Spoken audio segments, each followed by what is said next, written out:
Nós vamos vendo aí o número de participantes.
Setenta e um.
Eu penso que aos 10 minutos, se calhar começamos, doutor. Mais 3 minutinhos para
Doutor, eu penso que vamos começar.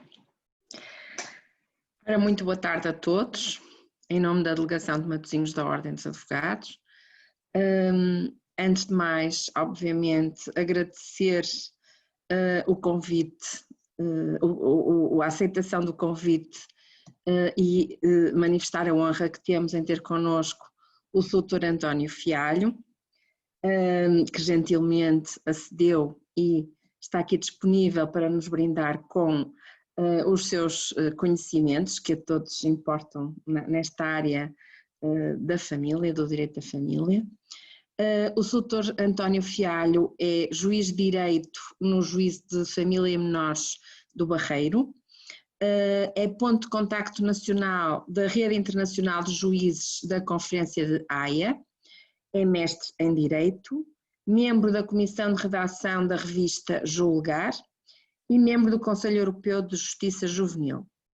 Portanto, o doutor vai aqui abordar o tema da família do ponto de vista internacional e certamente que todos escolheremos muito daquilo que vamos ouvir. E sem mais delongas eu vou dar a palavra ao Sr. António Fialho e muito atentos certamente estaremos sorvendo os seus ensinamentos. Doutor, tem a palavra, muito obrigado mais uma vez. Obrigado, doutora Luísa. Muito obrigado a todos, espero que me estejam a ouvir bem e em condições. Eu quero saudar todos os amigos do Norte, tão longe, mas este meio realmente permite-nos estar próximo de todos e quero saudar os seus advogados, e em particular a Delegação de Matosinhos da Ordem dos Advogados, por esta iniciativa, por várias iniciativas que têm ocorrido um pouco por todo o país e em que a Ordem dos Advogados tem estado na linha da frente em termos de formação nestas matérias, no sentido também procurarmos aproveitar da melhor forma estes momentos difíceis que todos atravessamos e procurar ultrapassar e aproveitar estas dificuldades que nos atingiram. Eu trouxe um PowerPoint para pôr aqui, que é mais fácil, tem dois objetivos. Primeiro, ajuda-vos realmente a centrar em algumas questões que nós vamos aqui falar, de forma transversal, não só questões relacionadas com o direito interno das famílias, mas também com o direito internacional, neste tempo de pandemia e com algumas perspectivas também para o futuro, em relação a algumas sugestões e algumas soluções que eu acho que mais tarde ou mais cedo nós teremos que pensar em mudar, nem que seja aproveitando esta crise que atravessámos, no sentido de fazer esta mudança. Eu sei que é um momento difícil, eu encontrei há dias, tropecei nesta frase do antigo secretário de Estado da Educação americano, e eu acho que isto expressa de certa forma o momento que nós estamos a atravessar.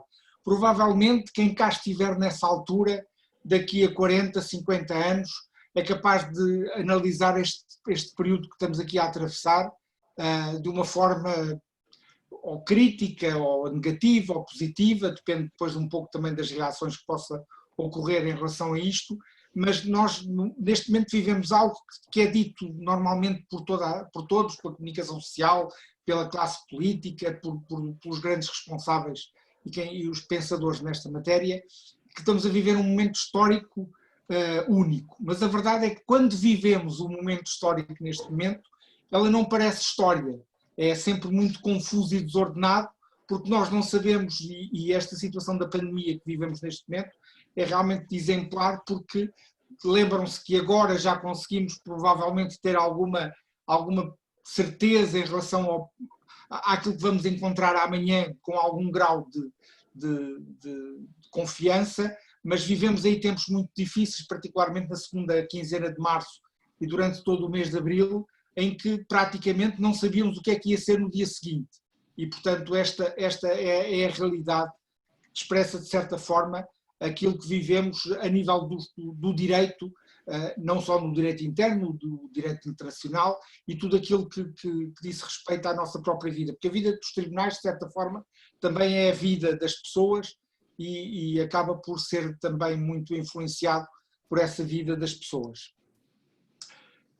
Eu quero fazer, neste momento em que já estamos a pensar no pós-Covid, digamos assim, quero fazer não só uma análise do momento em que estamos a atravessar, alertar para alguns cuidados que temos que ter, mas também ao mesmo tempo procurar aproveitar, fazer desta crise uma oportunidade, ou seja, na palavra deste filósofo, ele realmente refere que esta situação deve ser vista como um portal, que nos obriga a adotar algumas mudanças que estavam apenas pensadas. Esta maneira como nós estamos hoje a fazer esta conferência, esta sessão, em março, se calhar, se a delegação de Matosinhos da Ordem dos Advogados propusesse, se calhar toda a gente dizia assim, mas porquê? Porque é que não arranjam uma sala e vem cá o orador e falamos todos e conversamos e trocamos informações e tudo mais. E, portanto, esta é uma mudança que realmente tivemos. Muitas outras tivemos, a maneira como agora fazemos as diligências de máscara, as diligências à distância, com uma restrição muito, muito grande a esse nível, já vamos falar com algum pormenor acerca disso, mas, portanto, é assim, eu tenho a esperança, sou um otimista por natureza, que nós não vamos viver esta situação para sempre, não é? E começamos a ter notícias de outros países que já entram numa situação de desconfinamento total, portanto, isso dá-me essa esperança. Portanto, aqui a ideia é procurar aproveitar, nós trabalhamos numa área que está muito dependente do relacionamento pessoal, esta área da família e dos tribunais está muito dependente do relacionamento pessoal e se calhar temos que arranjar maneira de adaptar este sistema ao futuro e torná-lo menos permeável a estas crises, porque isto afetou-nos a todos. Nós não podíamos trabalhar, os senhores advogados não podiam trabalhar, não sabiam provavelmente que tipo de resposta é que haviam de dar aos seus clientes e a vida ia andando, mal ou bem, com aquelas dificuldades que todos sabemos. Ora, só para vos situar o que é que nós vivemos, ainda estamos a viver, em alguns aspectos, algumas situações destas.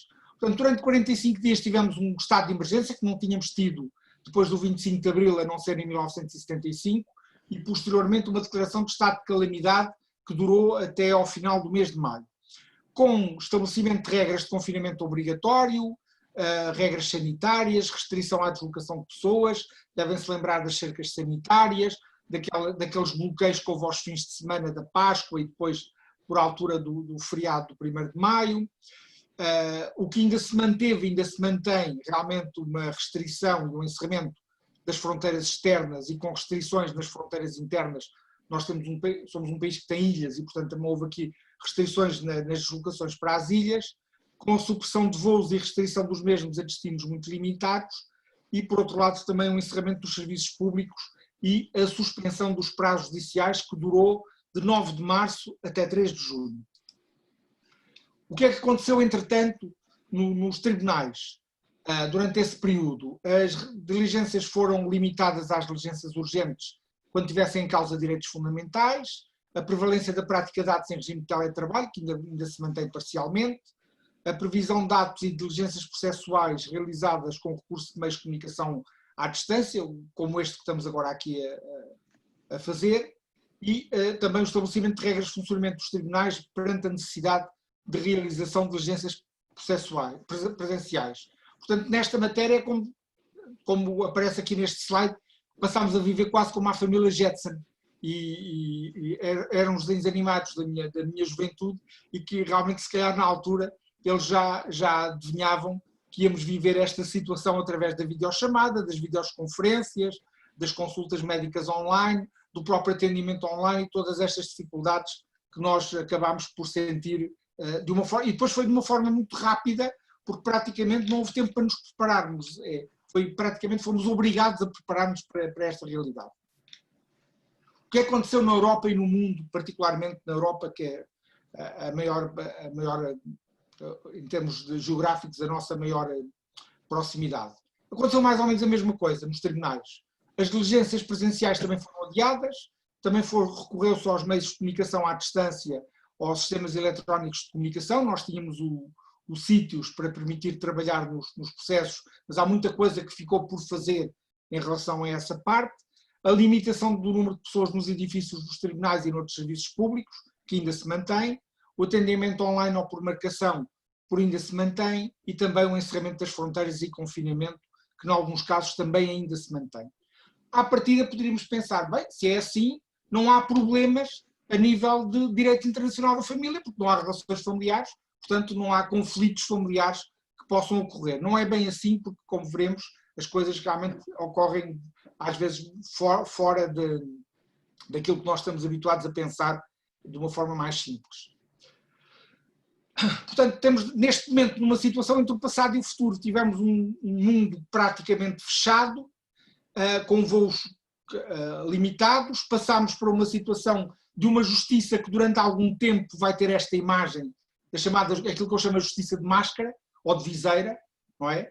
Ou então, como aparece aqui, a justiça à distância de um clique. Portanto, é aquilo que vamos ter, e neste momento o que temos, através da aplicação do entrada em vigor do diploma, que demorou a entrar em vigor, aliás, demorou a ser publicado e demorou também a entrar em vigor da atual lei, que entrou em vigor finalmente no dia 3 de junho, de certa forma, de uma forma ou de outra, o que vamos ter é isto, ou uma justiça à distância, ou uma justiça de máscara.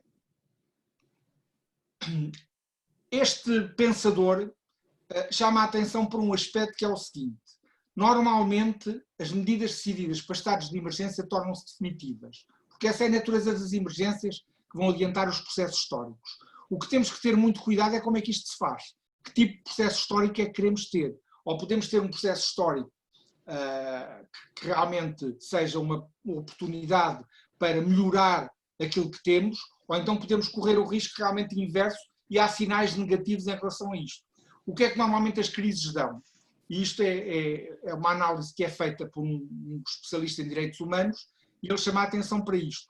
Normalmente nestes momentos de crise, e esta crise, que era uma crise sanitária, o que trouxe realmente foi um grande receio. Portanto, as pessoas tinham medo umas das outras e trouxeram realmente uma situação de grande vulnerabilidade e dependência. Porque isto pôs em causa aquilo que era normal para nós. Na relação humana, nós começámos a ter medo do outro e foi posta em crise também esta noção de autonomia individual. E normalmente qual é a tendência das pessoas? É procurar a segurança coletiva. Isso depois traduz-se no sacrifício da liberdade e então a procura de respostas junto de um Estado autoritário ou totalitário. Felizmente em Portugal, de uma forma geral, não vivemos isto, mas isto é uma realidade que pode ocorrer em relação a algumas soluções, e vocês sabem que há discussões que se têm em relação, por exemplo, ao controle através de uma aplicação de quem está doente, o controle de coisas que foram exigidas, depois aquelas discussões que por vezes ocorrem quando nós vemos na televisão uma manifestação que tem mais pessoas, começamos logo a criticar e se esquecemos que efetivamente essas pessoas estão no exercício de um direito de manifestação, não é? que não deixa de ser um direito constitucionalmente consagrado. Portanto, tudo isto, esta ponderação, deixamos de a ter e às vezes pensamos apenas numa visão sanitária que provavelmente muitas vezes não é correta. Não quero dizer que a outra também o seja, mas este tipo de discussão muitas vezes entra no tudo ou nada e nós nesta matéria, como juristas, não podemos entrar no tudo ou nada.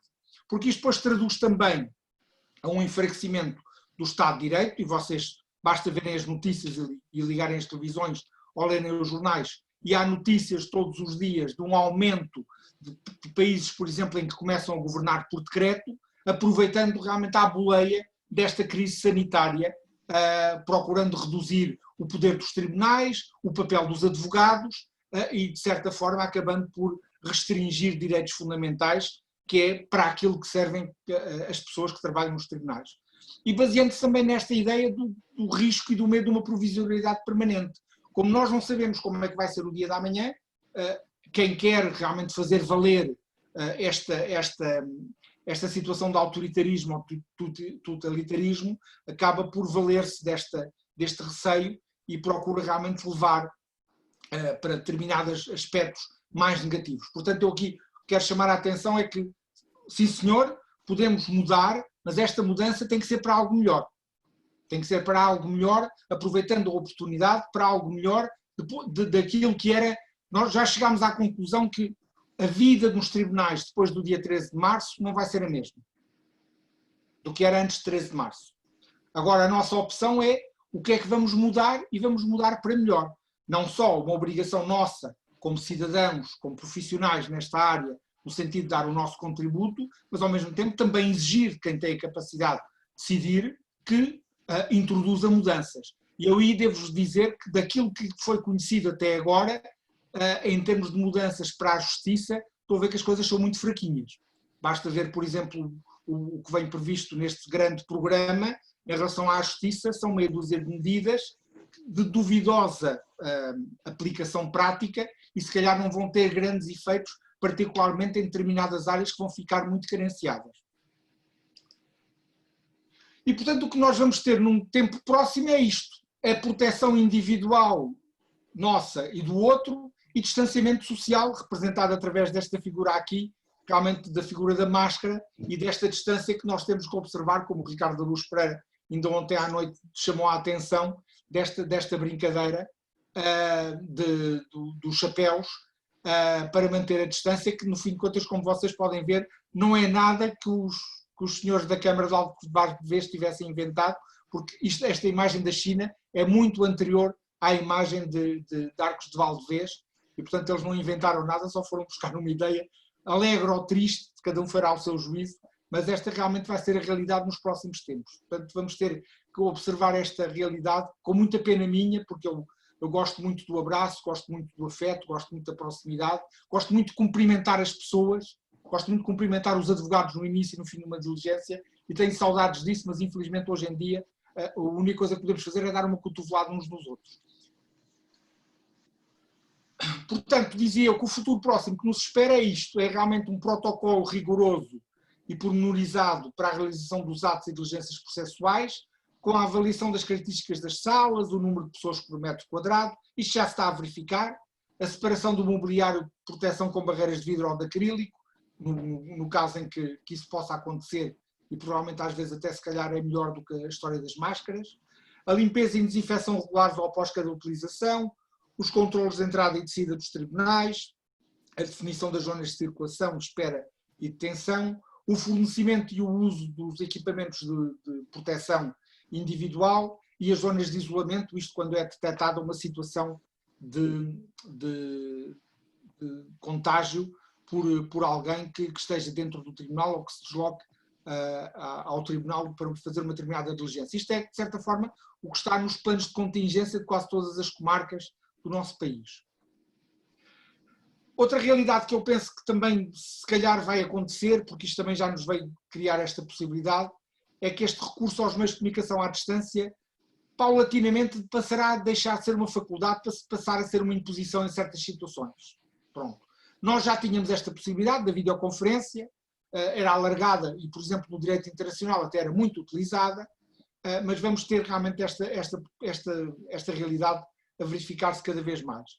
E a própria arquitetura das salas dos tribunais provavelmente deverá sofrer algumas alterações, assim como a utilização de cada um dos espaços. O que é que eu acho que é aqui um papel importante, e como estou a falar para advogados, acho que os advogados deverão ter esta noção, que os advogados deverão começar a ter um papel mais proativo na superação das dificuldades encontradas na comunicação entre o tribunal e os demais intervenientes processuais, para compreender tudo isto e para poder também processar tudo isto. Eu já vou falar realmente qual é o papel do advogado nestas matérias, destas questões em concreto. Por outro lado, também, isso já hoje, Portugal não tem este problema, porque nós já temos o sítio há alguns anos, com mal ou bem, nesse aspecto até estamos melhor do que alguns países que nem sistema eletrónico de tratamento de processos têm, mas o que eu defendo é que efetivamente, embora isto provavelmente será cada vez mais alargado, mas ele também deve ser mais user-friendly. Portanto, não só para os magistrados, para os advogados, para o próprio cidadão, o sistema das plataformas eletrónicas para acesso aos processos deverá ser realmente mais simplificado e permitir uma comunicação mais simples em relação a todos os intervenientes no processo. O recurso aos meios eletrónicos implicará uma atualização crescente dos sistemas de rede e dos mecanismos de segurança. Portanto, aqui é evidente que nós não podemos estar sujeitos a que os mecanismos de segurança possam falhar e haver as tais notícias de que realmente depois há os buracos da segurança que comprometem o próprio processo e criam má imagem na administração da justiça. Por outro lado, alguns princípios da administração da justiça vão sofrer algumas dificuldades. Aquela questão da publicidade das audiências, se tivermos limitação de pessoas ou se tivermos uma diligência à distância, a questão da publicidade das audiências ficará comprometida. O contraditório decorrente da citação, como vocês sabem, neste momento ainda está em vigor uma norma provisória relativamente à citação, tendo em conta as dificuldades de citação, em que provavelmente se vão levantar alguns problemas no futuro, se aquela citação ocorreu e se chegou realmente ao conhecimento do demandado, esta própria imediação e a própria solenidade da audiência, porque a notícia que vem chegando destas diligências feitas à distância, nós podemos apanhar a pessoa nos mais variados sítios, ou então a pessoa está completamente à vontade num sítio, e, portanto, perde-se aquela ideia de solenidade da audiência que normalmente existe e que todos estamos habituados a ver. Aqui, portanto, volto a apelar nesta questão que no futuro pós-Covid teremos alguns entre a crise e a oportunidade. Mas a verdade é que o direito não pode ignorar isto, porque quando o direito ignora a realidade vinga-se e ignora o direito. E isto realmente nós não queremos isto. O que queremos efetivamente é que o direito possa ser uma resposta para a realidade. O que é que nós sabemos que vai acontecer? E podemos realmente já prever alguma coisa. Como efeitos gerais durante ainda esta situação do Covid-19 e já depois. Crise económica e aumento do desemprego. Isto já se verifica, isto vai ocorrer. Acumulação de diligências processuais adiadas e processos com prazos suspensos. Portanto, neste momento já não temos processos com prazos suspensos, mas ainda estão realmente na fase de recuperação, o que vai implicar uma acumulação de diligências processuais. Revisões contratuais e renegociação de compromissos. Isto tem efeitos depois, a nível, por exemplo, também das questões relacionadas com a matéria de alimentos e, eventualmente, com as revisões contratuais que possam ocorrer na vida das pessoas. A previsível avalanche de processos motivadas pelas várias situações. Alterações, incumprimentos, tudo aquilo que realmente possam imaginar. E aqui só me estou a referir especificamente às questões da área da família. Nem sequer estou a falar das insolvências, nem dos processos criminais, nem dos processos cíveis relacionados com outras matérias. Portanto, só referindo a questão da família. Isto implica realmente uma necessidade de fatores de atuação dos conflitos, porque o sistema não está preparado para receber isto. E como o sistema não está preparado para receber isto, nós temos que procurar fatores que atenuem estes conflitos e que, no fim de contas, deem uma resposta rápida àquelas pessoas nos casos em que eles realmente devam ocorrer. Porque a verdade é que também temos muito pouco tempo para preparar o retorno à normalidade. No caso do meu juiz em particular, foram dadas sem efeito 44 diligências não urgentes. Estamos a pouco mais de um mês das férias judiciais. O facto de realmente não haver férias judiciais, pouco efeito iria ter relativamente à questão da recuperação, porque eventualmente depois teria que se observar as férias pessoais dos magistrados e dos funcionários e inclusivamente até o próprio funcionamento dos escritórios dos seus advogados e, portanto, esta questão era uma questão que tinha que ser ponderada, não era 15 dias que iam fazer alguma coisa. Portanto, eu prevejo que provavelmente esta recuperação, e depois nós não vamos começar a poder marcar com a regularidade e com a permanência que marcávamos antes, esta história de termos átrios de tribunais cheios de pessoas à espera de diligências é uma figura do passado, pelo menos nos tempos mais próximos, e portanto, nesta matéria, nós temos que encontrar aqui realmente fatores que permitam separar o trigo do joio. Aquilo que realmente deve justificar a intervenção do tribunal deve ser a intervenção do tribunal, aquilo que pode procurar outros mecanismos deve procurar outros mecanismos, nem que seja através do papel conciliador dos próprios advogados. Qual é a natureza normalmente destes conflitos familiares que envolvam mais do que uma ordem jurídica, ou os chamados conflitos familiares plurilocalizados? Eles admitem a consensualidade por via de regra, o que quer dizer que normalmente podem ser resolvidos por acordo. Há uma prevalência de interesses externos aos intervenientes diretos, que é o interesse externo que está aqui presente em termos de prevalência, é o superior interesse da criança, mas os outros interesses não deixam de ser importantes, como seja o próprio interesse das partes.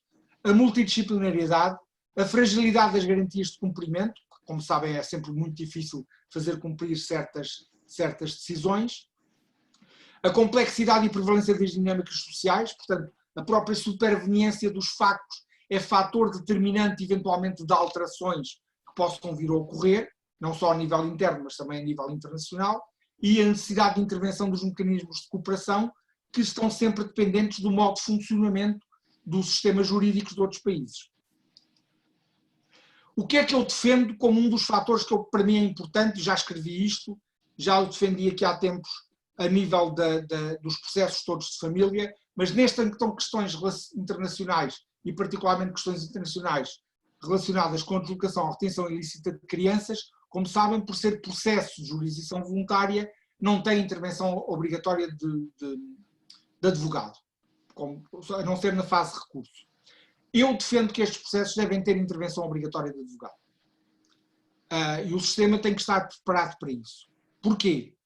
Porque a intervenção obrigatória, para já estamos a falar de processos em que as matérias que estão aqui em causa têm provavelmente mais importância do que muita importância para a vida das pessoas, do que muitas questões em que a intervenção obrigatória de advogado existe, particularmente nas questões de natureza patrimonial, não é? Apenas por determinação do valor da ação, e aqui é baseado numa questão que tem a ver com a natureza do processo. Depois, nós já fizemos uma evolução muito importante, motivada por um acórdão do Tribunal Europeu dos Direitos do Homem, em que, por exemplo, nos processos de proteção, de promoção e proteção, a intervenção de advogado, quando está em causa a aplicação de medida de confiança judicial com vista à futura adoção, é obrigatória a nomeação de advogado aos pais se eles não constituírem. Ora, se numa circunstância destas, em que realmente pode estar em causa a inibição e a perda da titularidade das responsabilidades parentais, numa situação de deslocação ou retenção ilícita, pode estar em causa o termo de um contacto com um filho ou uma filha. E, portanto, nesta matéria, eu acho que, efetivamente, o papel do advogado de intervenção obrigatória é cada vez mais justificado. Por outro lado, também, nestes processos, é muito sentida a necessidade de comunicação com o tribunal. E essa comunicação só se faz normalmente através do advogado. Nós podemos dizer assim, mas para isso está lá o Ministério Público, até intervém com o processo e tudo mais. Não, os interesses do Ministério Público estão delimitados. Não é? Poderão realmente representar a criança, porque tradicionalmente é isso que se diz que faz, não é? Mas também há interesses do ponto de vista da ordem pública que o Ministério Público pode estar interessado em representar, que provavelmente não podem conflituar com o próprio interesse da criança ou particularmente com o interesse dos progenitores. Por isso é que nesta matéria eu também acho que aqui também por isso só o papel do Ministério Público não é suficiente para essa representação destes interesses. Portanto, para dar prevalência aos interesses que estão aqui em causa, que não é só o superior interesse da criança, todos os outros também interessam. A lei fala realmente em prevalência, mas como critério de decisão, mas só pode haver prevalência, efetivamente, quando eles são exercidos de forma igualitária. Portanto, aqui também o advogado poderá ter esse papel. E, por outro lado, no nosso sistema, só o advogado, pelas funções de representação que exerce, é que pode ser o sujeito processual que tem conhecimentos técnico-jurídicos para colaborar na organização e planeamento do processo e da sua execução. E estes processos realmente têm grandes dificuldades a nível da sua execução. Portanto, esta é uma das matérias em que, do ponto de vista da mudança, o legislador, na minha perspectiva, devia pensar nisto e produzir aqui realmente uma alteração. Pode parecer que é uma alteração muito delimitada, muito cirúrgica, mas provavelmente poderá ter efeitos muito importantes a nível da própria gestão do processo. É evidente que isto depois vai exigir por parte do advogado uma atitude completamente diferente. O advogado tem que estar preparado para utilizar este, como os americanos dizem, o multi-door court system, que é a escolha do caso mais adequado ao problema, ou a escolha da porta mais adequada ao problema. Não é? E como vocês sabem, nesta matéria em que predomina a consensualidade, há muitas portas que se podem escolher e, portanto, o advogado tem que estar preparado para isso. Depois o advogado também tem que estar preparado para mecanismos de cooperação e de planeamento com o tribunal e com o próprio funcionamento das redes de cooperação. Já vamos no final falar depois em relação ao próprio funcionamento das redes de cooperação que existem nesta matéria e particularmente aquela que eu represento em Portugal, para vos dar uma ideia de como é que também aqui o papel do advogado é importante. E depois o advogado também tem que colocar o foco no resultado. não é? Baseado nesta máxima americana que os clientes satisfeitos pagam as contas, portanto pagam os honorários. Portanto, aqui também o advogado, como é um profissional remunerado, também tem que ter essa preocupação de obter um resultado rápido e que satisfaça os interesses do seu cliente de forma relativamente justa e equitativa, no sentido de ele próprio também poder ser pago o mais depressa possível em relação a esta realidade. E ao mesmo tempo abandonar os velhos hábitos. Eu aqui quando falo os velhos hábitos é de pôr o sistema a funcionar em função do resultado sempre. Portanto, e incorporar estes métodos de trabalho e de configuração do litígio de acordo com o resultado. Portanto, aqui o que interessa para um processo é o resultado. É sempre a minha perspectiva que eu tive a nível pessoal. O resultado que eu tenho para o processo pode não ser aquele que o advogado do autor ou do réu tenham, não é? Mas eles pretendem um resultado. Porque se não concordarem com esse resultado, eles sabem que também têm um mecanismo para reagir contra esse resultado, procurando outro resultado. Mas realmente o processo é sempre visto em função do resultado. Mal ou bem, quando chegamos ao resultado, o resultado seja favorável ou seja desfavorável à parte, mas o tribunal fez o seu trabalho e o advogado é pago também pelo seu trabalho. Eu já fiz esta proposta recentemente numa conferência, através deste meio também, organizada pelo Conselho Regional de Lisboa, em que isto também tem que ter efeitos a nível do apoio judiciário. Ou seja, aqui tem que haver uma alteração ao regime de apoio judiciário que conceda vantagens económicas aos advogados que tenham uma função conciliadora, claro está, nas ações em que esta função conciliadora tem efeitos processuais. É premiar o verdadeiro trabalho do advogado em termos de garantir a satisfação dos interesses do seu cliente. Eu recordo, por exemplo, que o Estatuto da Ordem não diz que o advogado deve zelar pelos direitos do cliente, diz que deve zelar pelos interesses do cliente. E zelar pelos interesses do cliente é muito mais do que os próprios direitos. E, portanto, nesta matéria, aqui é realmente importante, muitas vezes, essa função conciliadora. Desculpem eu falar aqui como juiz, mas, de certa forma, isto vai de encontro àquela ideia que eu tenho de que, efetivamente, grande parte das questões não chegam ao tribunal, porque são resolvidas nos gabinetes dos advogados. E isso é positivo. O que nós temos é que incrementar isto, porque o sistema não está preparado para responder. E, portanto, procurando que todos possam trabalhar nesta área, os advogados conseguem realmente resolver isto e também acabar por resolver também um problema do ponto de vista do próprio funcionamento do sistema. Por outro lado, tem que haver regras precisas sobre o planeamento das diligências e a responsabilidade que cabe nesta matéria ao juiz e ao Ministério Público e aos advogados. As diligências vão ter que ser mais bem planeadas. Eu outro dia posso-vos dizer que fiz uma reunião para fazer o planeamento de um debate judicial, que é um debate judicial que cada uma dos pais tem advogado, tem o seu advogado. O debate judicial, como sabem, tem necessariamente a intervenção do Tribunal Coletivo Misto, portanto com juízes sociais, mais Ministério Público, mais funcionário, e cada um deles tem um número significativo de testemunhas no debate judicial. É uma diligência que é conveniente que seja presencial, mas com as regras que temos neste momento, para fazer esta diligência presencial nós tivemos que fazer um planeamento. Então o que é que eu resolvi fazer? Só havia uma forma de fazer um planeamento que fosse compreendido por todos.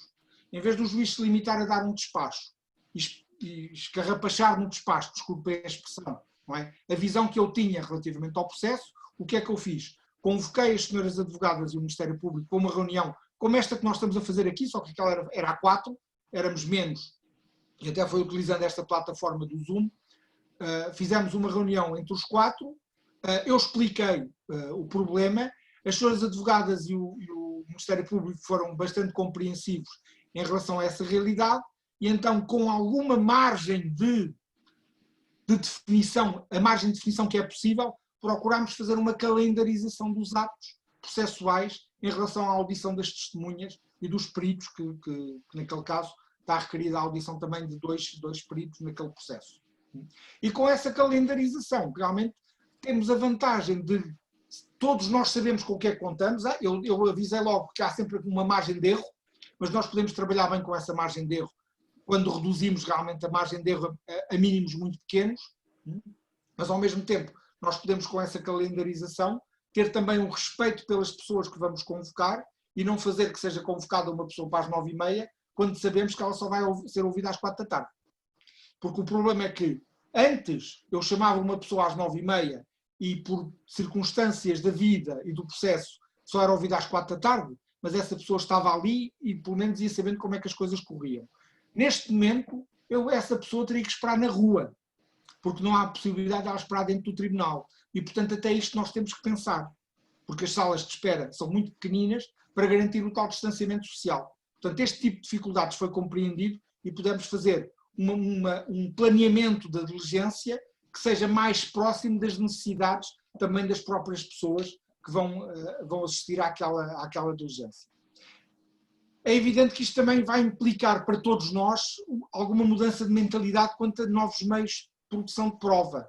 Este da comunicação à distância, eventualmente o depoimento por acordo das partes ou o depoimento por escrito, que é uma coisa que eu já defendo há muito tempo, particularmente nas chamadas testemunhas que não aquecem nem arrefecem, como eu costumo dizer, e, ao mesmo tempo, também uma maior cooperação entre os tribunais e os advogados, evitando deslocações e atos desnecessários com recurso a meios expeditos de comunicação. Porque é que o nosso sítios, por exemplo, não tem um mecanismo rápido de avisar por SMS o advogado se houver algum adiamento de última hora quando o advogado vai a caminho do tribunal? E ele, para ter acesso ao processo, ou não consegue falar com o tribunal, porque não sei se os seus advogados já tentaram alguma vez telefonar para certos tribunais, sabem bem o castigo que é telefonar para um tribunal, não é? Eu próprio também o sinto quando não sei o número de telefone desse tribunal e tenho que ligar para lá, não é? Porque não um sistema que seja expedito no sentido de permitir uma maior comunicação para evitar deslocações e atos desnecessários, mas com meios expeditos, recorrendo ao mail, ao SMS, ao WhatsApp, aquilo que vocês imaginarem. Os mecanismos estão aí, portanto, esta forma de comunicação já se faz para outros modelos, porque não pensar também nesta forma de cooperação, no sentido de nos simplificar a vida. Isto não é de nos prender aos processos, é de nos simplificar a vida. Em que é que se basearam durante muito tempo as relações familiares plurilocalizadas? Nisto tudo.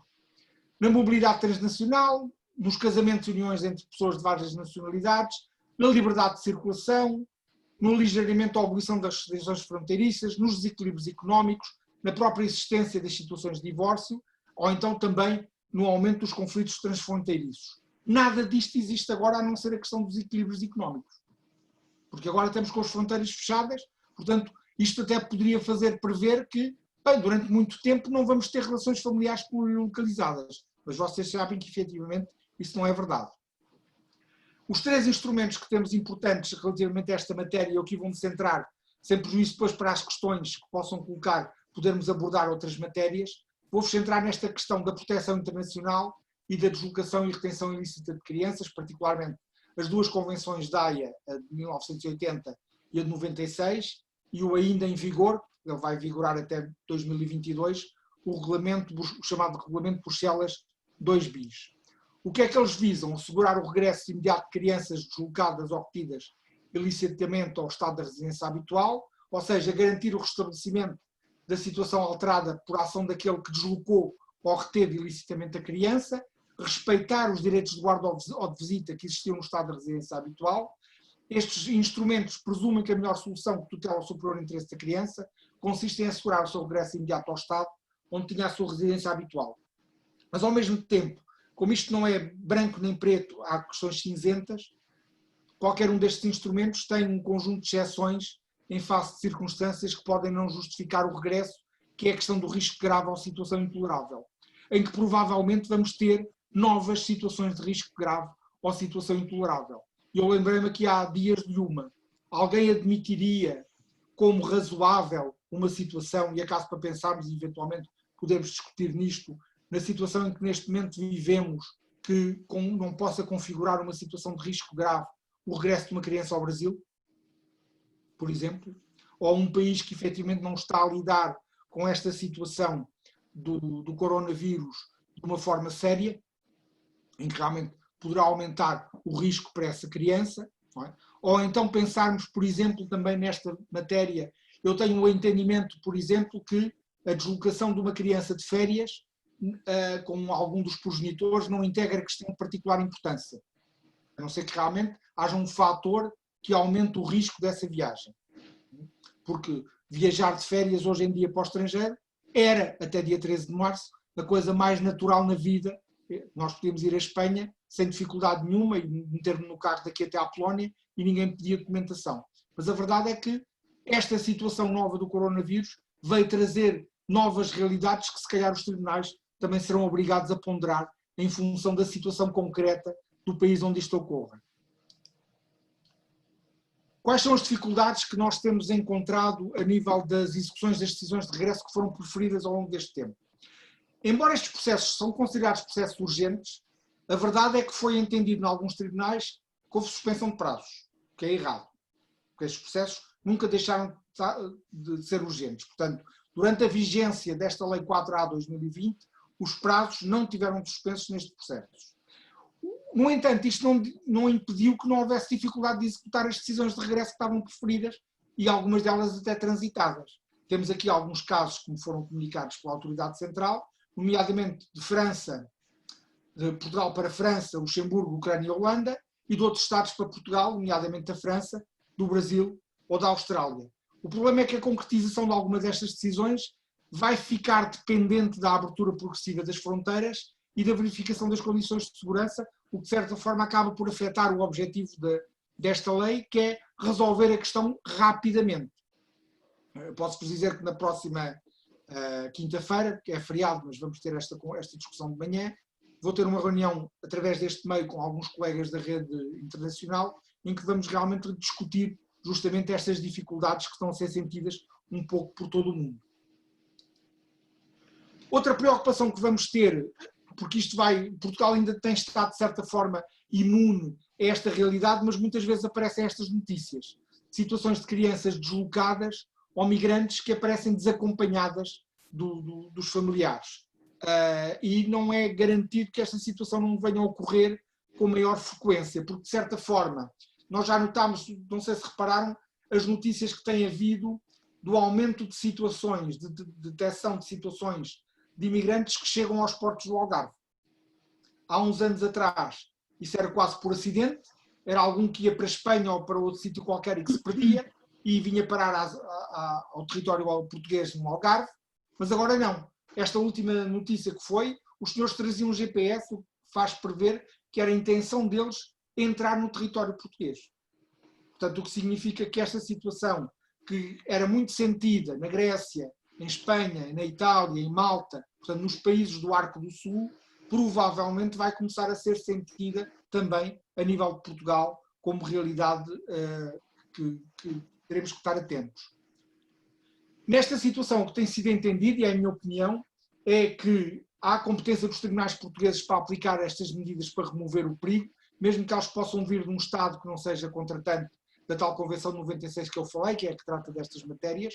O objetivo desta remoção do perigo é evitar que essas crianças possam ser vítimas deste tipo de atividades, porque, no entanto, nas crianças não acompanhadas, esta intervenção não pode passar pelas CPCJs. Tem que ser judicial, porque quando elas não são acompanhadas, há um impedimento de facto dos pais para exercerem as responsabilidades parentais e prestarem consentimento e, portanto, numa circunstância dessas, obrigatoriamente tem que haver um processo judicial. Agora vou-vos falar da matéria que eu faço parte, que é a Rede Internacional de Juízes, para perceberem que nós, efetivamente, tivemos a vantagem de que, embora as coisas não funcionassem nos tribunais, mas nós continuamos a trabalhar no âmbito desta Rede Internacional de Juízes. O que é esta Rede Internacional de Juízes? É uma rede que foi criada no âmbito da Conferência da Haia para as matérias da proteção internacional e do rapto internacional, que tem normalmente um ou mais juízes por cada Estado contratante. No caso português sou eu, que exerço essas funções, e o nosso sistema de comunicação entre juízes, eu já vou-vos dizer para que é que serve esta comunicação, é feito através deste mecanismo das comunicações judiciais diretas. Se procurarem na internet esta figura que está aqui, esta imagem que está aqui, das comunicações judiciais diretas, é uma espécie de manual dessas comunicações, em que dizem qual é o modo com que nós comunicamos uns com os outros. No mapa que está aqui representado, podem ver realmente qual é o número de estados que já designou um juiz para esta rede, onde estão a ver que, efetivamente, tirando a China, a Índia e algumas zonas ali do Médio Oriente e a África, quase todos os países, de certa forma, já nomearam um juiz, ou um ou mais juízes, para esta rede. Porquê é que isto existe? Porque, no fim de contas, nós começamos a ver que nesta matéria da cooperação o sistema tradicional da comunicação através da carta rogatória estava desatualizado e ultrapassado. E, portanto, aqui tem que haver uma utilização destes contactos e o auxílio direto entre as autoridades judiciárias envolvidas através de vários mecanismos. Portanto, ou através das figuras dos pontos de contacto ou através das figuras das autoridades centrais. E também aqui tem que haver uma articulação entre as estruturas regionais, no sentido de procurar uma cooperação uniforme e global e a aprovação de regras processuais comuns em espaço de maior integração, como acontece, por exemplo, no caso da União Europeia, que aqui nós já temos regras processuais comuns. E como é que nós trabalhamos normalmente nesta matéria? Com meios informais e eletrónicos de comunicação. O meio informal mais comum é o mail, o correio eletrónico. Ou então, quando a língua não é um problema para os intervenientes, pode ser através da videochamada ou outra forma qualquer, ou comunicação direta, ou então nas reuniões diretas que havia em termos presenciais e agora estão suspensas por razões que todos compreendem. Qual é esta intervenção que tem o juiz ponto de contacto?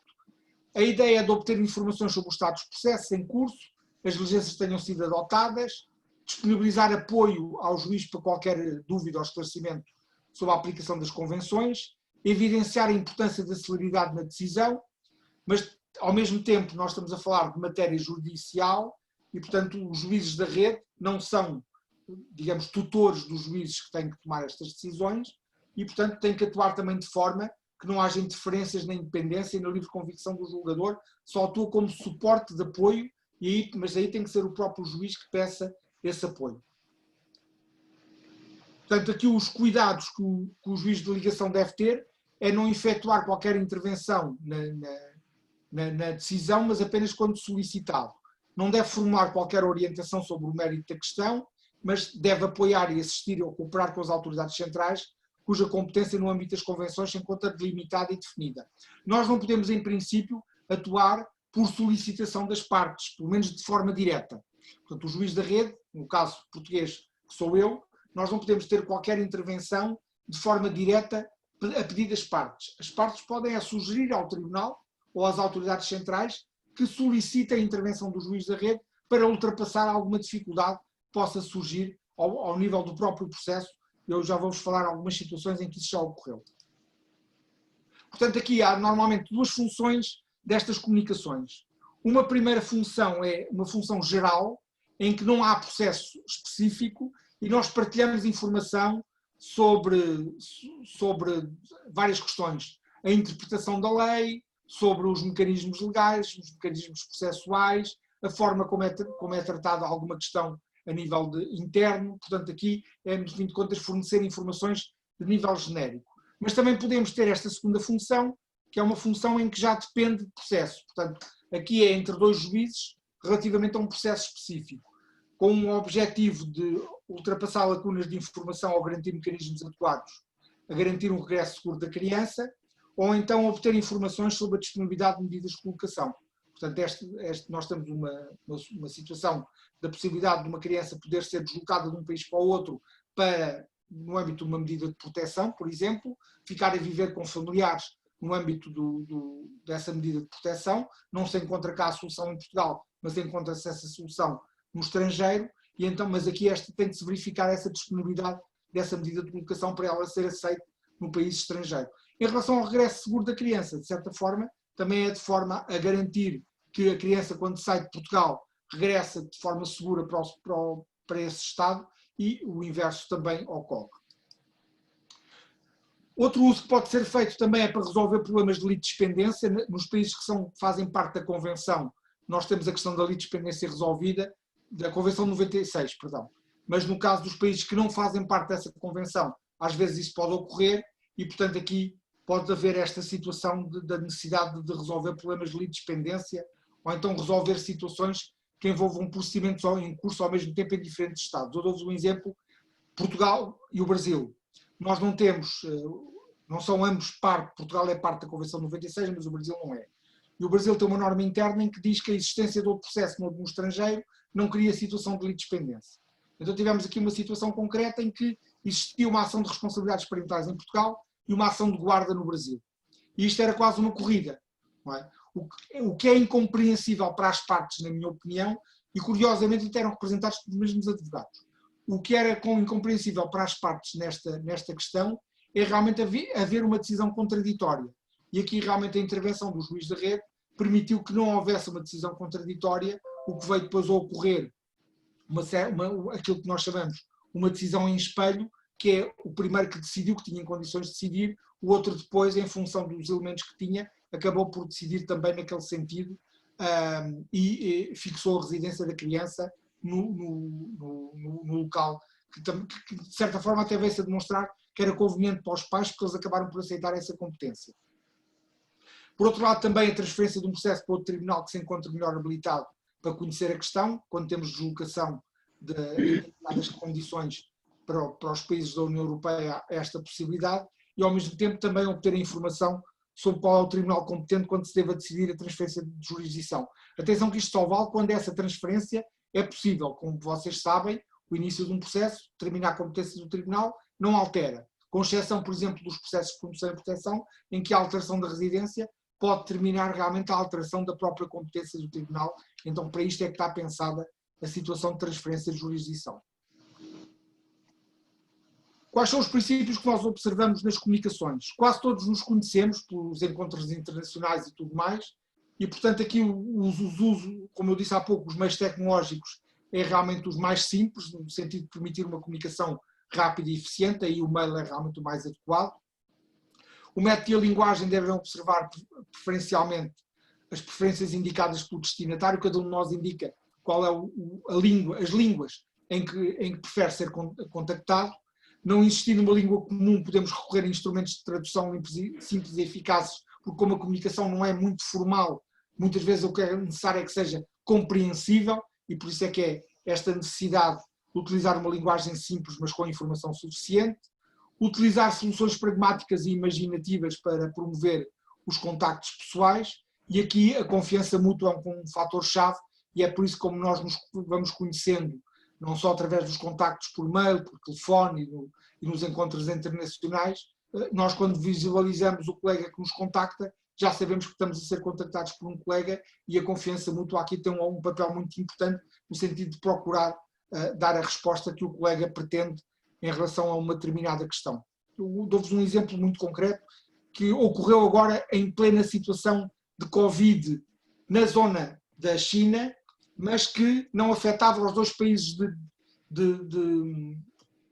o destinatário e o país de chegada. O país de ida, não é, que era a Alemanha, e o país de chegada.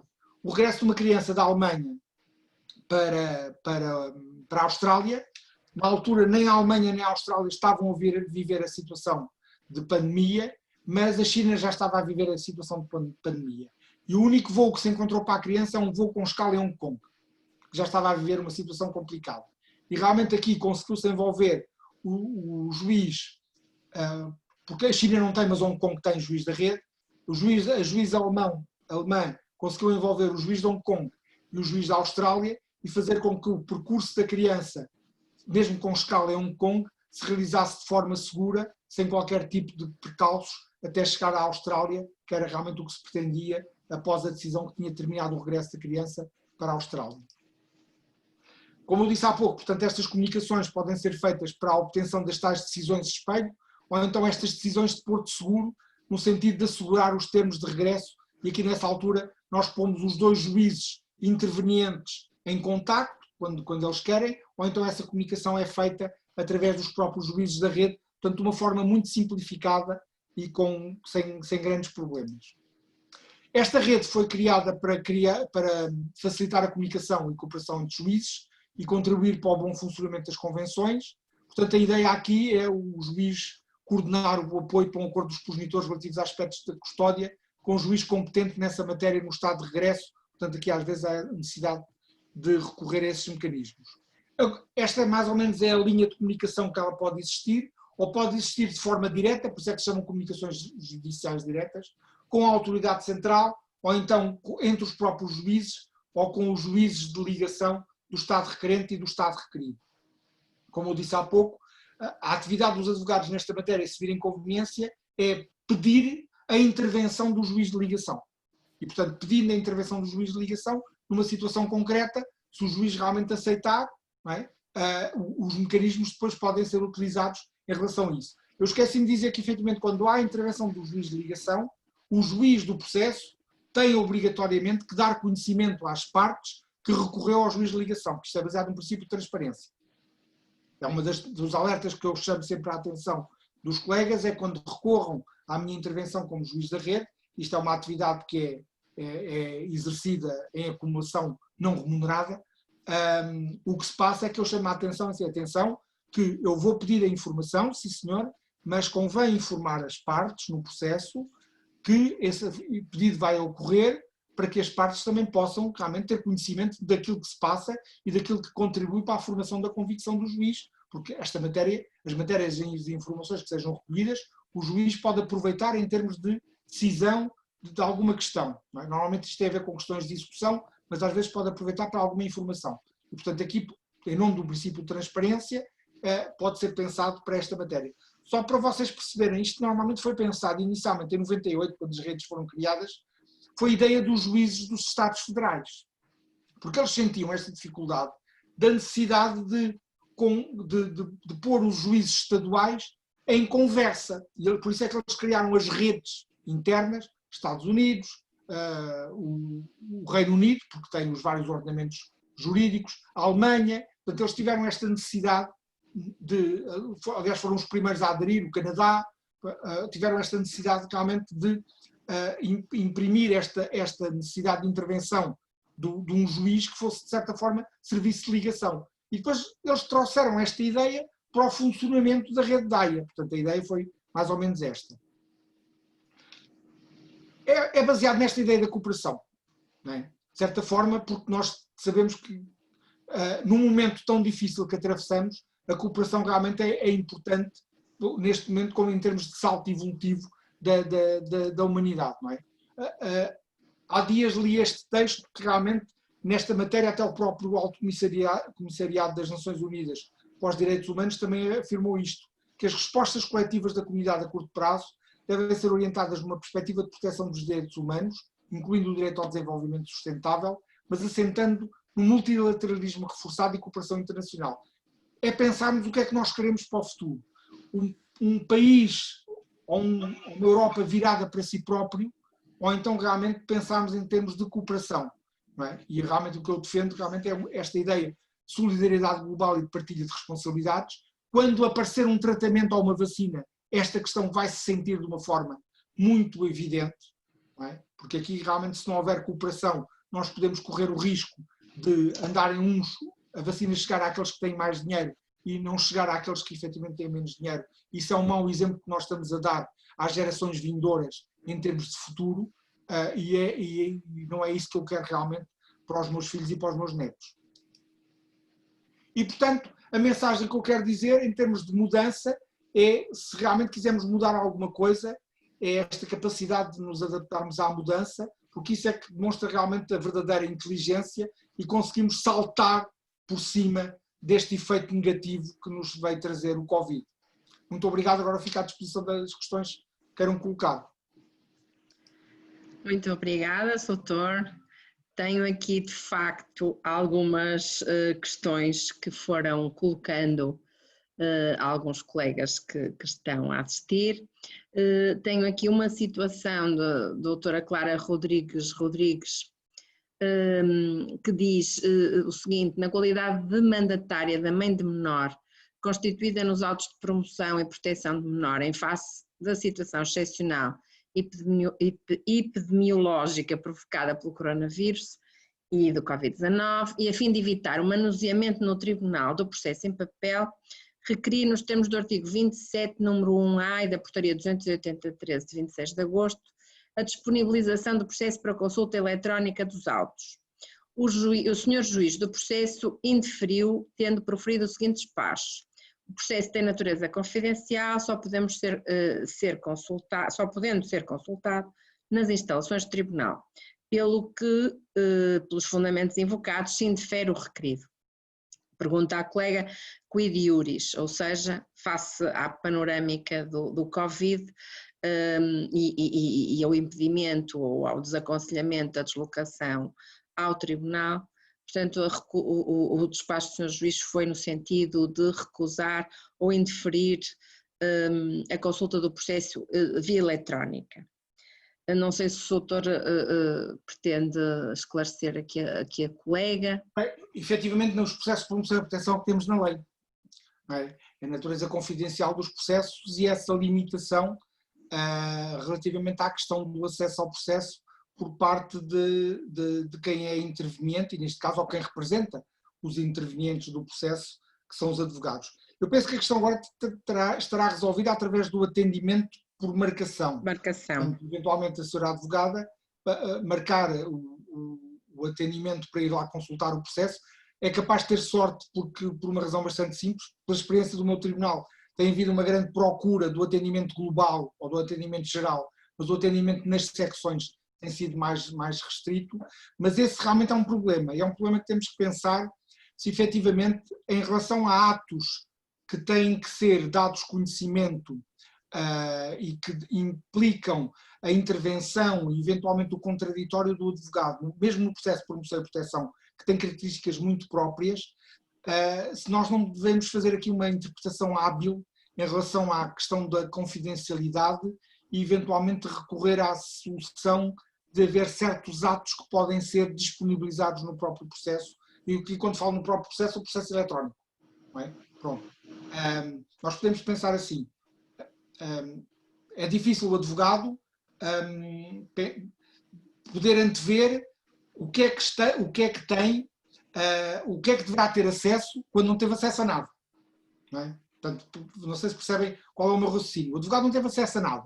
Não é? Então, sim senhor, então peça lá o acesso a partes do processo específicas. Então, mas eu não tive acesso a nada, não faço a mínima ideia do que é de pedir, quais são as partes específicas. Que era o problema que se tinha antigamente nos inquéritos. Eu ainda fui advogado estagiário e confrontei muitas vezes com despachos do Ministério Público a dizer, então diga lá quais são os autos a que quer ter acesso. Não faço ideia o que é que está lá, como é que eu coloco esta questão em relação aos autos a que quer ter acesso. Portanto, é uma questão que tem que ser vista do ponto de vista, mas pelo menos o acesso àqueles atos que implicam a decisão e eventualmente também o próprio princípio do contraditório, que é um princípio que está presente também na Lei de Promoção e Proteção, ela não foi afastado, aplicam-se os princípios do Código de Processo Civil. Não é? E o Tribunal Europeu dos Direitos do Homem já condenou o Estado português justamente por violação de princípios processuais num processo de promoção e proteção muito famoso. Foi aquele caso em Sintra da Liliana Melo, não é? Portanto, em que as senhoras advogadas ganharam o caso no Tribunal Europeu, não foi pela bondade da decisão, foi porque realmente não foram observados princípios processuais essenciais. Portanto, aquilo foi mesmo perder na Secretaria, não é?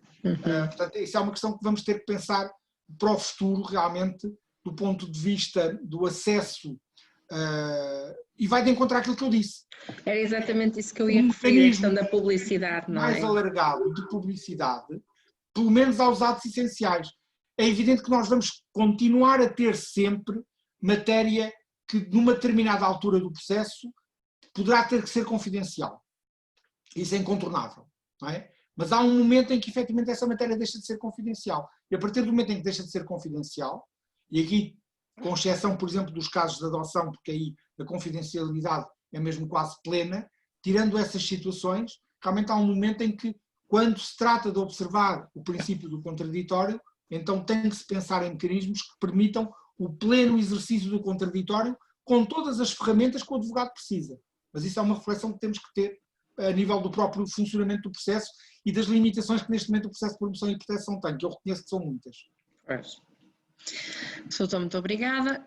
Tenho aqui uma questão colocada pelo Soutor António Ferreira de Cima, que diz o seguinte: o recurso à recolha de depoimentos escritos através dos mandatários das partes, se for privilegiada para situações de obtenção de depoimentos que não aquecem nem arrefecem, não é assumir que esse sistema de obtenção de prova traduz a assunção legal da prática de atos inúteis? Mas se sim, então é igualmente assumir a contradição deste meio de obtenção de prova com o princípio que o próprio processo civil consagra de exclusão da prática de atos inúteis. Se o doutor se merecer algum comentário ao doutor esta questão. A prova que não aquece nem arrefece não é prova inútil. É prova que não é controvertida, é diferente.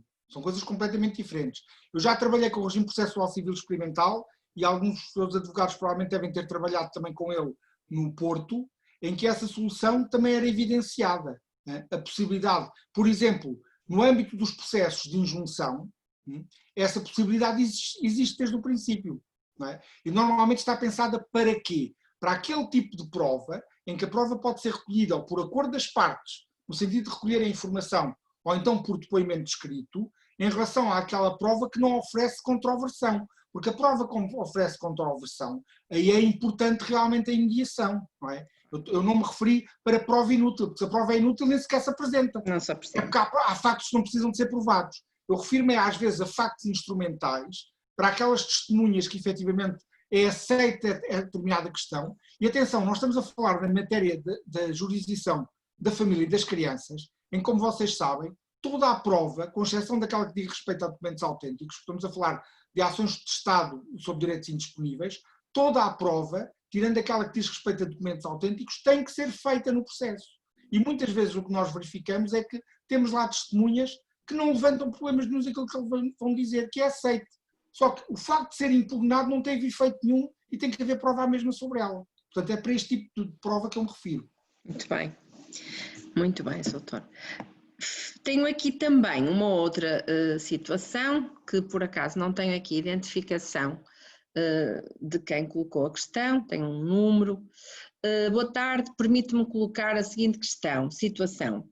Meu cliente português, casado com uma senhora de nacionalidade brasileira, encontram-se desavindos e a tratar do processo sobre a guarda da sua filha, de nacionalidade portuguesa e brasileira, filha em comum. O meu cliente está com medo que a sua esposa fuja com a filha para o Brasil, sendo certo que a esposa já ameaçou fazê-lo. Haverá forma de impedir que isso aconteça? E se tal acontecer, qual o procedimento para assegurar o regresso da menor? Muito obrigada, antecipadamente. Bom, e a senhora doutora falou em dois mecanismos. Um mecanismo preventivo, que ele pode existir, mas é baseado numa situação de risco, que é realmente a oposição à saída, ou eventualmente, como estamos a falar do Brasil, a oposição à obtenção de passaporte, que é um mecanismo administrativo que é exercido junto das autoridades que têm a ver com as saídas para o estrangeiro. Mas eu recordo que se a criança tem residência em Portugal, a lei portuguesa é aplicável. Portanto, sendo a criança residência em Portugal, sendo a lei portuguesa aplicável, o que significa é que qualquer saída dessa criança a título definitivo implica, ainda que as responsabilidades parentais não estejam reguladas, portanto, depois de estarem reguladas já terá que se ver como é que as responsabilidades parentais foram reguladas. Mas não estando reguladas, o exercício das responsabilidades parentais é conjunto, o que implica que uma questão de particular importância tem que ser decidida pelos dois. E aí não há dúvida nenhuma, e a doutrina e a jurisprudência são uniformes, que uma mudança de residência da criança com o Estado estrangeiro é questão de particular importância.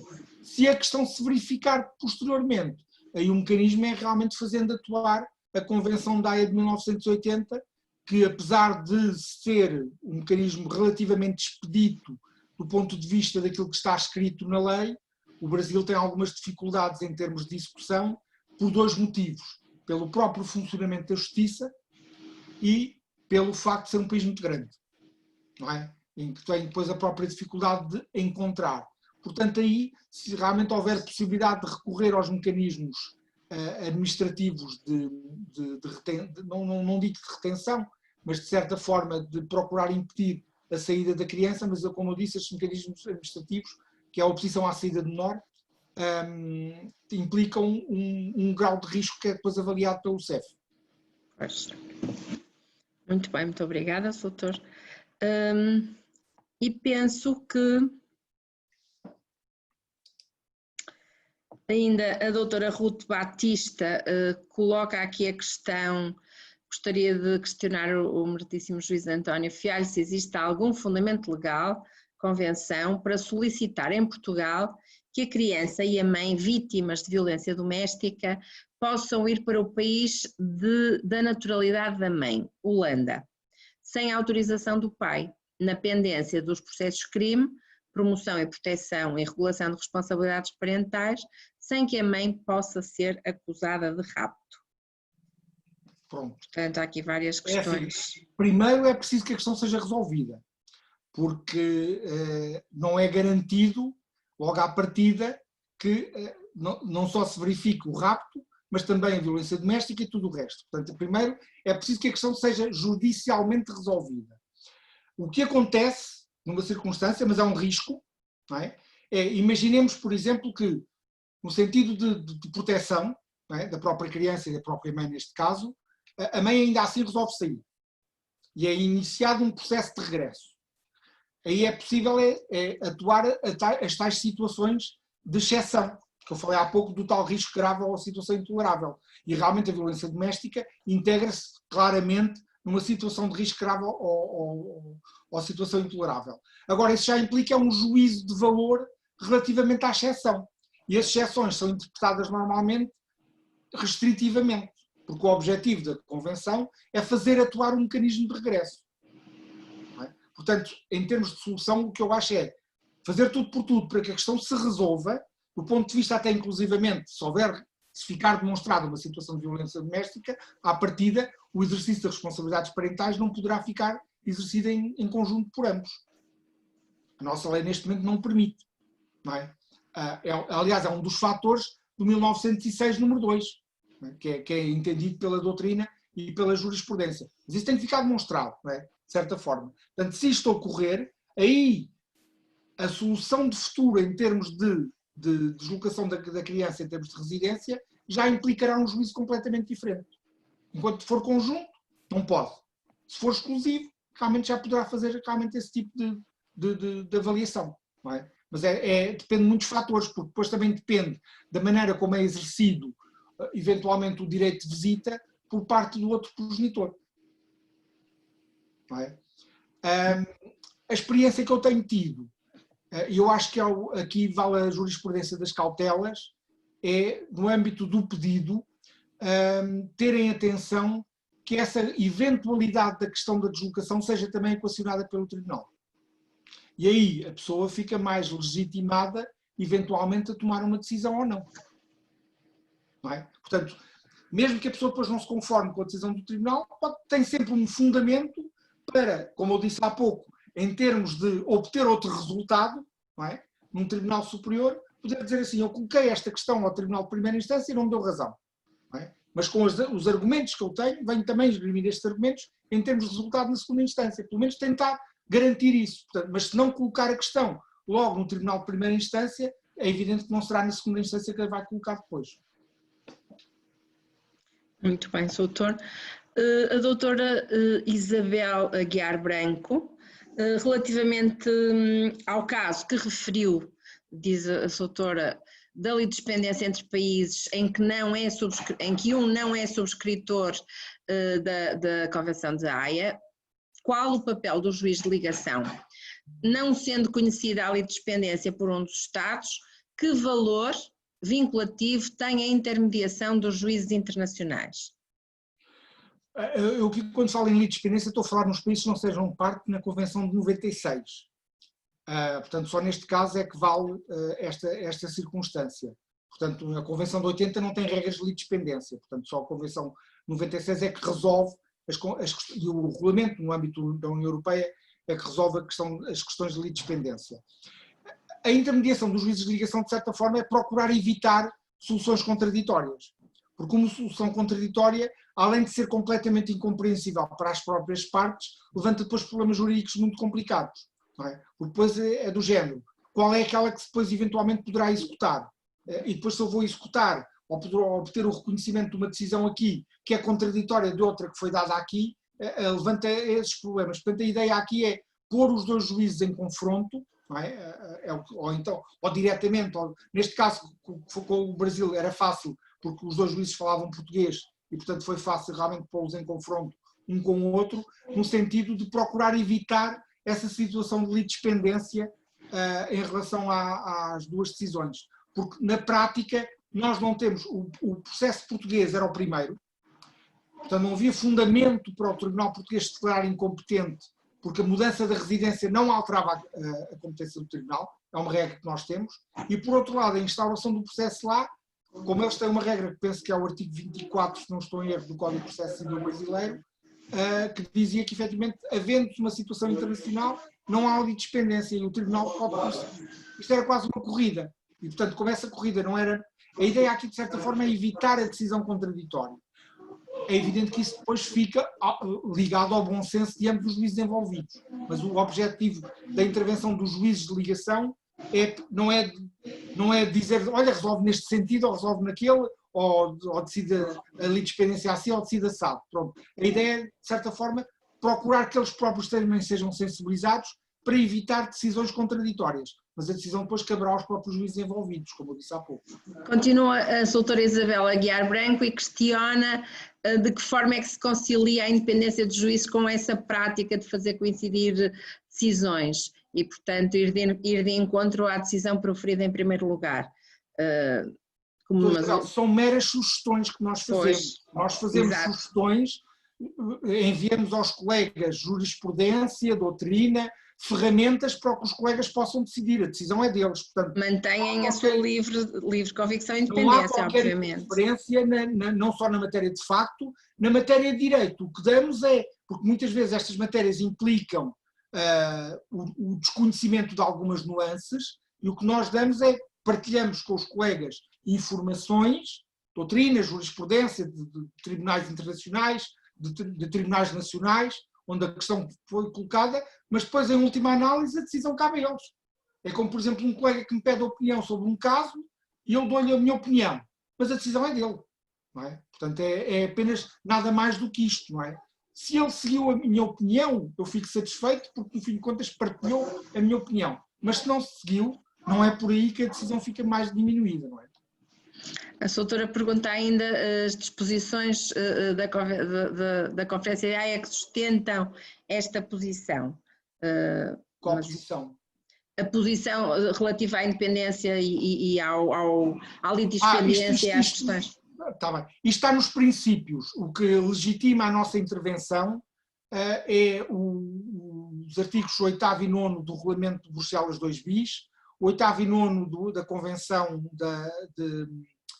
da Haia de 1996 e o artigo 7º da Convenção de 80 sobre os meios informais. Foi com base nisto que foi criada a rede. Depois, nos princípios a estabelecer, que é, digamos, um documento interno que só nos vincula a nós, não é? Nestes princípios é que foi estabelecida essas regras de procurar não intervir, não interferir na função judicial, porque nós estamos a falar, neste momento são 100 e tal juízes a nível de todo o mundo, e há diferentes meios de intervenção. Para ser juiz da rede tem que ser juiz. Não pode ser um administrativo nem alguém ligado ao poder político. Portanto, tem que ser um juiz. Nem sequer pode ser outro tipo de... E tem que ser um juiz em exercício. É um dos requisitos. E as nomeações são feitas pelo Conselho Superior da Magistratura. Portanto, só isso também permite que haja realmente alguma proteção em termos de garante da independência. E, portanto, nos princípios que foram assim estabelecidos, depois há uma questão do próprio funcionamento. Não é? E no funcionamento o que nós temos que ter o cuidado é de procurar operar de maneira a dar apenas sugestões e não orientações, são sugestões de trabalho. Claro, sim. Doutor, tenho aqui muitas felicitações, doutor também se abrir certamente o bate-papo a sério a elas, muitas felicitações pela exposição que foi muitíssimo esclarecedora. Quero mais uma vez agradecer a amabilidade em aceitar o nosso convite, foi extremamente importante e útil toda a informação que partilhou connosco. Agradecer em nome da Delegação de Matosinhos da Ordem dos Advogados e de todos os que estiveram presentes. Também, obviamente, com a colaboração do Conselho Regional do Porto, foi possível organizar e fazer acontecer esta conferência que a todos penso que muito valeu e muito ajudou nas respectivas vidas profissionais e até outros pela novidade do tema que certamente não o tratarão com tanta acuidade. Doutor, muito obrigada pela disponibilidade, agradeço mais uma vez a sua intervenção, que a mim muito me enriqueceu. Eu vi que havia aqui uma pergunta de uma senhora advogada que perguntava se o PowerPoint podia ser disponibilizado. Sim, isso também ia agora colocar-lhe essa situação. O doutor vai disponibilizar. Exatamente, nós depois já combinamos a forma de eu fazer chegar o PowerPoint. Se calhar via delegação e depois nós faremos chegar aos colegas sem problema nenhum. E é só finalmente partilhar uma questão, que foi abordada aqui também pelo doutor e que é a intervenção obrigatória dos advogados nos processos de jurisdição voluntária e nomeadamente nestas questões com crianças e menores, que, como muito bem disse, são questões muitíssimo importantes e que merecem, e aproveitava para partilhar uma situação que aconteceu aqui no Tribunal de Família de Matosinhos, que foi numa conferência de pais, uma senhora juiz ter sido agredida por um dos progenitores.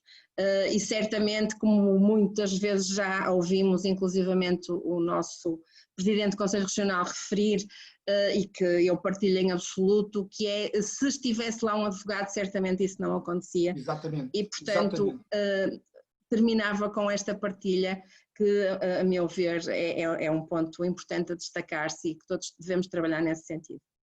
Doutor, mais uma vez, muitíssimo obrigada pela intervenção. Permita-me que possamos, noutras oportunidades, dirigir-lhe outros convites e para partilhar aqui outros temas que, no âmbito da direito da família, o doutor, melhor do que ninguém, nos esclarecerá. Muito obrigada, eu vou então terminar aqui a sessão. Obrigada a todos os que assistiram e até uma próxima. Doutor, muito obrigada. Obrigado.